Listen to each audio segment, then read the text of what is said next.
Hobbits really are amazing creatures. You can learn all that there is to know about their ways in a month, and yet after 100 years, they can still surprise you.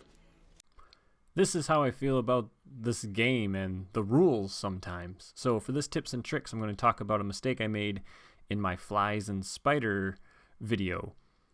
In that video, I had Dune here use Quick Strike to kill a spider that was making an immediate attack against me when it was revealed. But then I found this frequently asked question that says an enemy that has a when revealed effect that says it makes an immediate attack is not in the staging area unless the card says makes the attack from the staging area.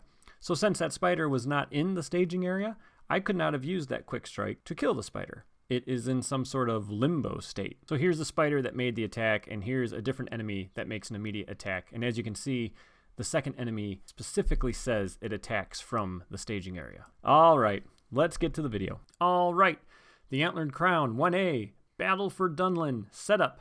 Oh boy, a lot. We're going to take control of Chief Church. We're going to set the Raven Chief and the Raven Chief's camp aside, out of play. We're going to put a Dunland battlefield as an active location. We're going to put the Raven War Camp in the staging area. We're going to create the Raven deck. And then we're going to choose an enemy from the Raven deck and add it to the staging area. And then we're going to shuffle the encounter deck and the Raven deck. That's a lot of setup. Side 1B, 10 quest points, time 3, forced when the last time counter is removed from this stage. We're going to remove 1 time counter from each location in play. And then we're going to place 3 time counters back on this stage. So yes, this quest, in addition to the time mechanic on the quest stage, it's also going to have time on locations. Okay, so that fan of cards is the Raven deck. You use the enemies from these 2 encounter sets, but you do not use the enemies from the encounter set for the Antlered Crown itself. Those are in the encounter deck. Here's the guy I'm going to pick. It's a Dunlin Prowler. He's only 1 threat, 2 if I have 5 or more cards. Surge doesn't trigger because you're adding him to the staging area. He's only attacking for 2. That's important. I'll explain why in a minute. So let's give this Raven's deck a shuffle. So we will be triggered when to pull cards from this deck, and they are all enemies. So anytime you have to do anything with that deck, you are definitely going to get an enemy. We're going to set those 2 cards out of play. Okay, the Dunland Battlefield. It's a 3 threat, 5 progress, time 3, and when the last time counter is removed, we're going to assign X damage among characters we control, where X is the number of cards in our hand. That is going to be the active location. So we need to get through 5 quest points on that. And it should be noted that the location's time mechanic does not refill the time counters. Once you remove them, they don't get put back on. In the staging area, there is the Raven War Camp. It's a 2 threat, 4 progress, time 3, forced after the last time counter is removed from this location. Starting with the first player, each player draws the top card of the Raven deck and puts it into play, engaged with him. Okay, we do not want these locations to have their time counters go off. We have some help. Chief Church is here. He's helping us, and he's great. He's a 1/3/2/5, and the first player gets control of him. He's immune to player card effects. He does not exhaust to defend. That's why having a 2 defense objective ally like this, and then the enemy I chose attacks for 2, that's great. But if he leaves play, we're going to lose the game. So he can't be healed. But if you have cards that stop damage from happening like Honor Guard, that would work. But Honor Guard isn't available yet. But man, he is wonderful. It's great. Thanks for your help, buddy. All right, so let's set the other quest cards out of play. You can see I put tokens onto locations.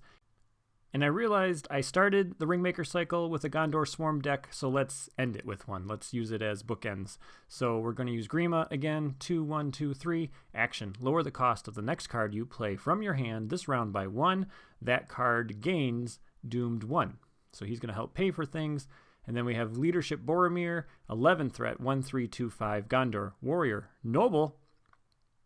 While Boromir has at least 1 resource in his resource pool, Gondor allies get +1 attack. So that universal boost for Gondor allies is going to be very important. And then I'm also planning on getting some willpower boosts. And we have Aragorn, Lore Aragorn, 12 threat, 2/3/2/5 Dunedain Ranger Sentinel, refresh action. Reduce your threat to your starting threat level. That's very handy with Grima. And I also have some other cards that are going to raise my threat in this deck. So my starting threat is very high, it's 32, but I'm planning on bouncing it back down. I have added a couple cards that have become available as we've played our way through the Ringmaker cycle, and I'm really hoping to have just a monster turn 1.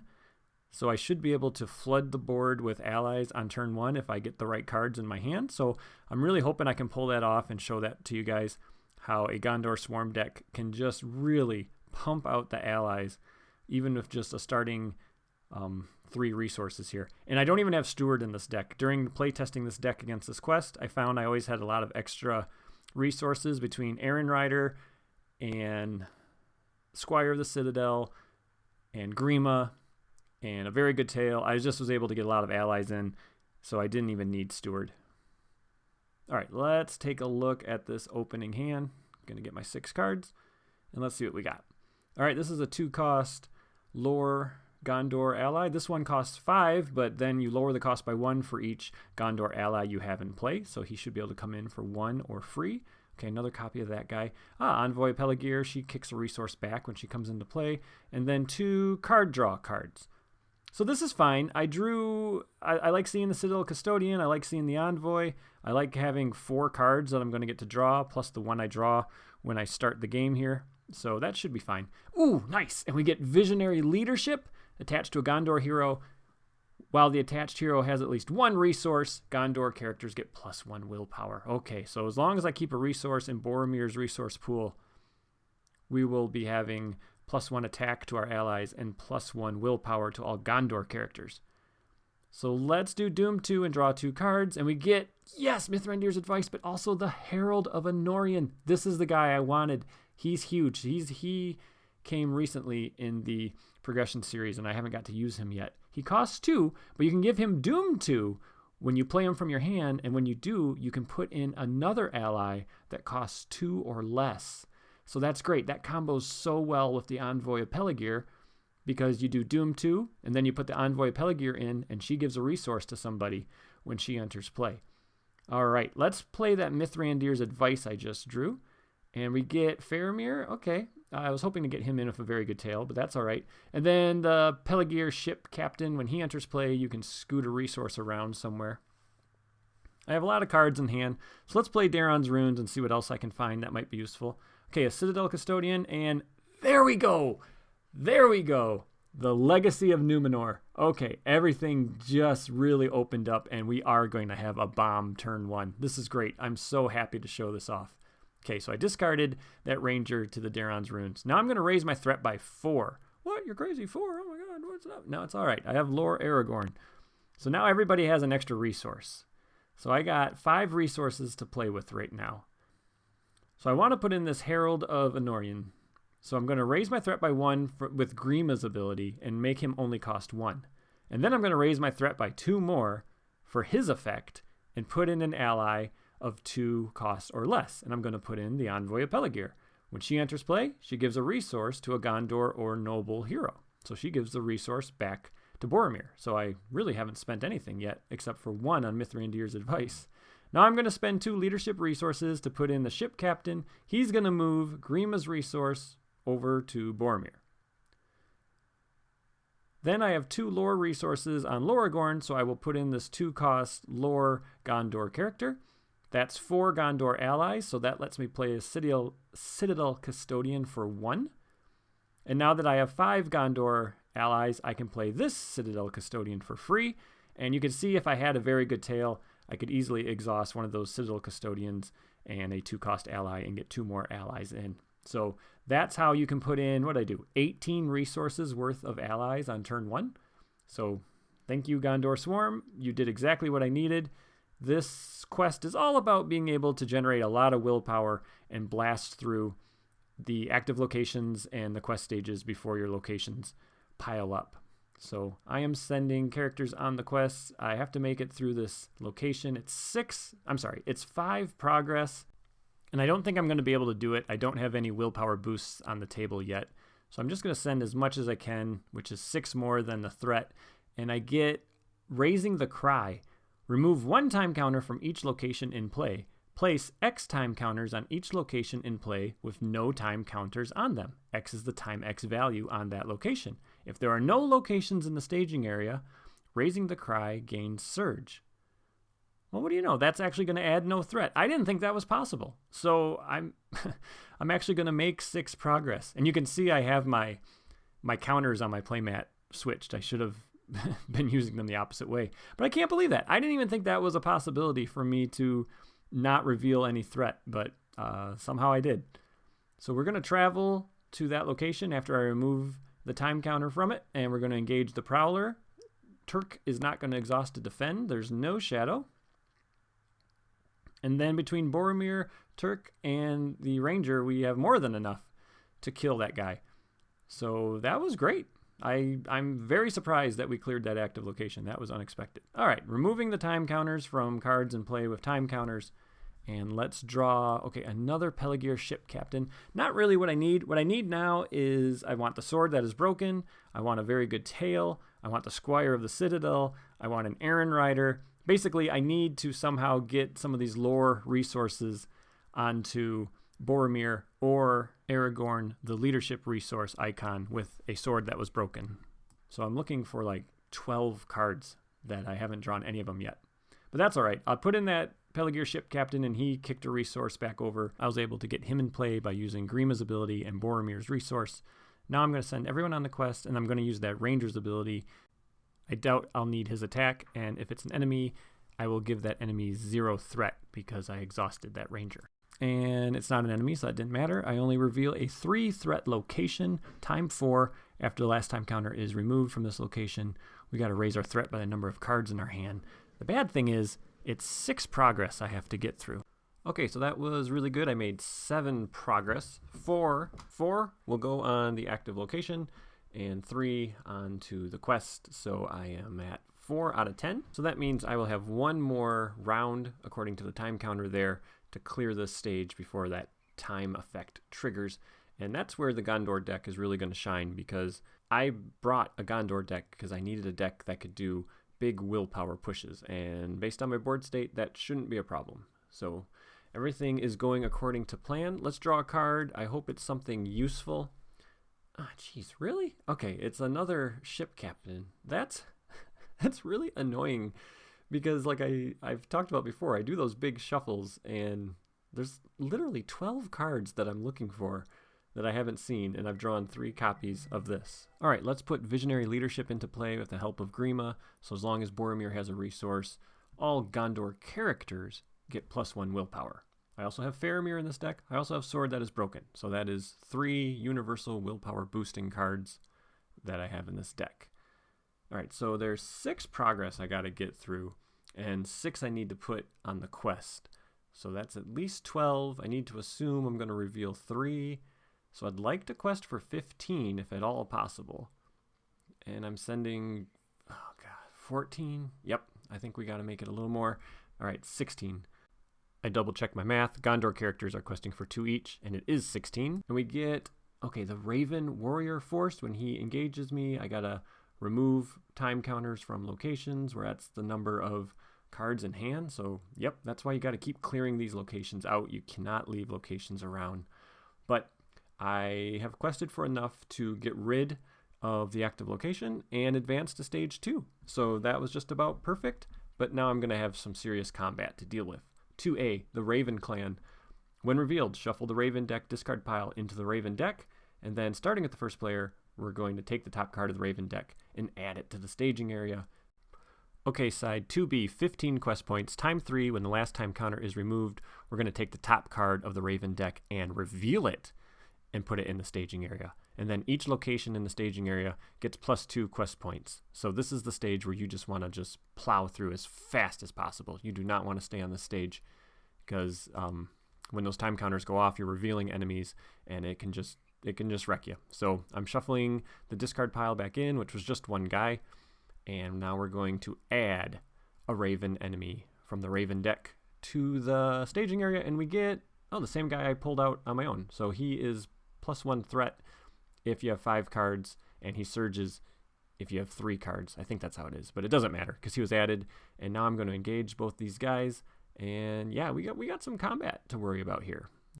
His when engaged effect whiffs because I have no locations in play, so I'm doing really good on that front. And let's figure out how I'm going to handle defense. Chief Church will defend the 2 attack with his 2 defense, no shadow. And then I think he can survive any attack from this guy because there's no active location and there's no shadow. So a lot of the shadow effects have to do with the time value of the active location. So the chief takes 2 damage. I had left that Gondor ally up right there just in case I had a bigger attack that Chief Turk couldn't take, but he actually helps me kill that warrior. So that was really good. So now I'm just engaged with the guy that attacks for 2. And now in the refresh phase, I'm going to trigger lower Aragorn's ability and drop my threat back down to 32. This is a good time to do it. If I draw a Legacy of Numenor, I can play it, and there might be an enemy or 2 I don't have to engage. All right, what do I draw? Oh, man. Okay, another Athelian Tracker. The deck has stalled a little bit. It's kind of annoying. I have no way of moving resources around consistently or gaining resources like with a Squire of the Citadel. So normally I don't have any cards in hand. I have no problem paying for stuff. So a very good tail would be awesome, but what are you going to do? Okay, I can still get 2 allies into play, so I can't complain too much. So I keep drawing my duplicates. So the Peligir ship captain comes in, the Athelian tracker guy comes in. When the ship captain comes in, he's going to move a resource over to Boromir. That's who I have to keep resources in the resource pool for. So everybody is boosted for willpower and attack. And we got to clear a 15 progress quest stage here. So I am sending a lot of willpower. All my Gondor allies are questing for 2. And then I'm even sending this tracker guy for 1. So let's quest for 19 against 0. I should be able to do it. And we get, okay, Raven Country comes back. So that's just a 3 threat location. And that's fine. I quested for 19, so I make enough progress to advance through stage 2 on the first try. So that is exactly what this deck was supposed to do. 3A, the last stage, when revealed, add Raven Chief and Raven Chief's camp to the staging area. Take the top X cards from the Raven deck and add them to the staging area. X is the number of players minus 1, so we don't have to do that. Side 3B, no quest points needed. Time 2, after the last time counter is removed, each engaged enemy makes an attack. That's bad. And then we place 2 counters back on, and then we need to add the Raven Chief to the victory display to win. He is a 4/5/5/9. Dunlin Raven Clan cannot have attachments, and then while the camp is in play, he can't be damaged. And then when he attacks, we remove 1 time counter from the active location if able. So he's going to be engaged with us, but we can't do anything about him until we clear this. And this is a 4 threat, 9 progress Dunland location. It's immune, time 3, and after the last time counter is removed, we exhaust each damaged character, and then we have to place 3 time counters back on. Okay, we have some work to do. So both of these cards are now in the staging area, and we can travel to that Raven's camp, so we might as well do that. But I have to remember that when the Raven Chief attacks, we got to remove a time counter. So I need to clear that 9 progress location next round. All right, so let's deal out the shadow cards. So I can't defend with Chief Turch because a lot of the shadow cards say you get plus X attack where X is the time value. So that would kill him. Okay, this says defending player discards an attachment he controls. Well, that sucks because that's really going to hurt my ability to clear that location. And I chumped, so that guy's dead. And now Boromir is going to defend this guy. And yeah, there you go. Attacking enemy gets plus X, where X is the time value of the active location. That's a very common shadow in this quest, so it's a pretty safe bet that you're going to get that shadow. So I can't attack back. I'm still engaged with both these guys, and the Raven camp has 1 time counter to go through, and then once that time counter is removed, I'm going to need to exhaust all my damaged characters. So that's bad. I need to clear that. And I also need to kill that chieftain. So I can't just let that active location sit there. That just lets me keep getting attacked by this guy who's attacking for 5. Okay, and I draw a Squire of the Citadel. Well, that's great, but I just lost that visionary leadership. So I have to put Faramir in so I can boost everybody. If I still had visionary leadership, I'd put the squire in because the visionary leadership would boost all my allies, but I really don't have a choice. So I have to spend all my resources and use Grima's ability. So Boromir is no longer holding any resources, so that's not boosting my allies' attack. So it's getting dicey. It's getting really dicey. I need to leave somebody up to take this attack from the chief. So I'm going to send 1, 2, 3, 4, 5, 6, 7, 8, 9 against 3, and I'm going to leave Faramir up. So 9 against 3, and then Faramir would be able to boost. I gotta hope that's enough. Okay, and I reveal a 2-threat location. So let's put 2 time counters on there. And that means I made 4 progress. And so if I exhaust Faramir, 1, 2, 3, 4, 5, 6, 7. Yep, okay. And then Faramir boosts me up to 17. So I do make enough to clear that location. But if I hadn't put Faramir in, I don't think I would have. So that was definitely the right play. Now, I was going to travel, but then I thought about it. Since most of the shadow effects trigger off the time value of the active location, and I don't need to make progress on this quest, I'm not going to travel.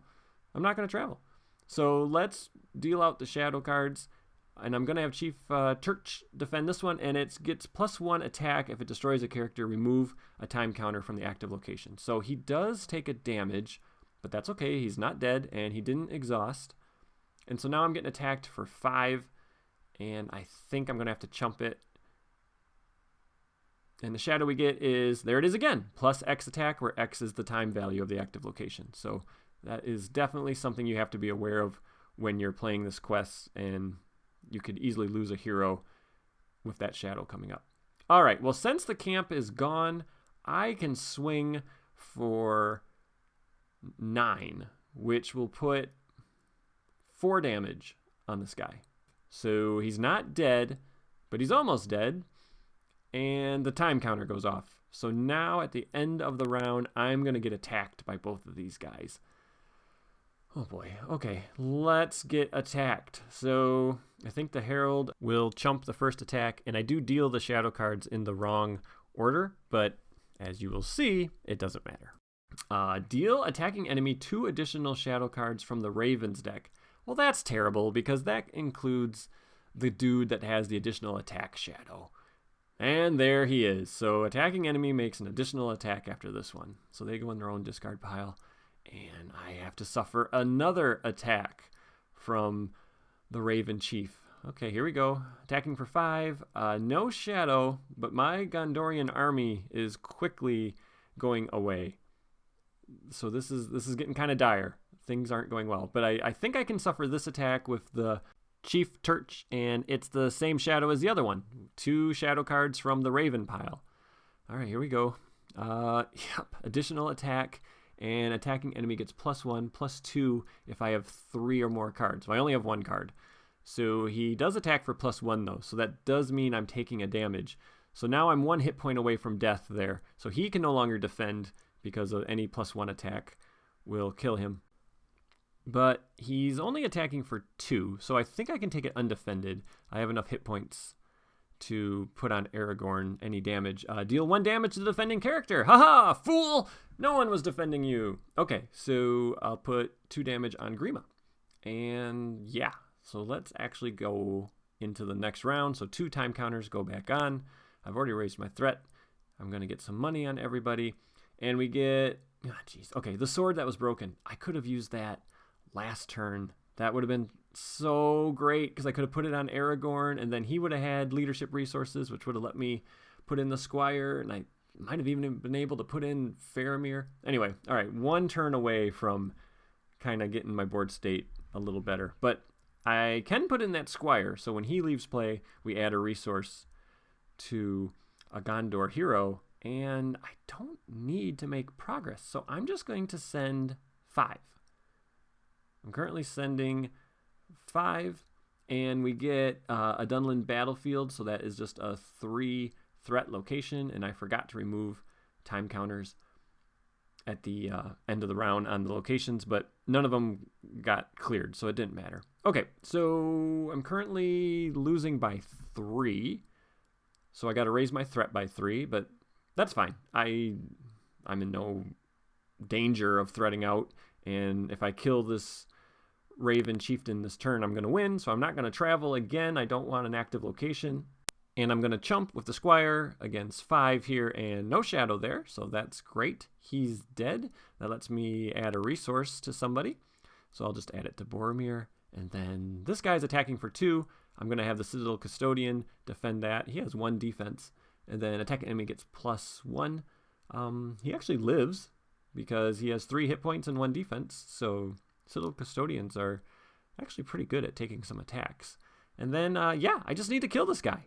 So since Boromir has a resource in his resource pool, Gondor allies are +1 attack. So that is 1, 2, 3, 4, 5, 6, 7, 8, 9. And then if I kick in Faramir, that's 11.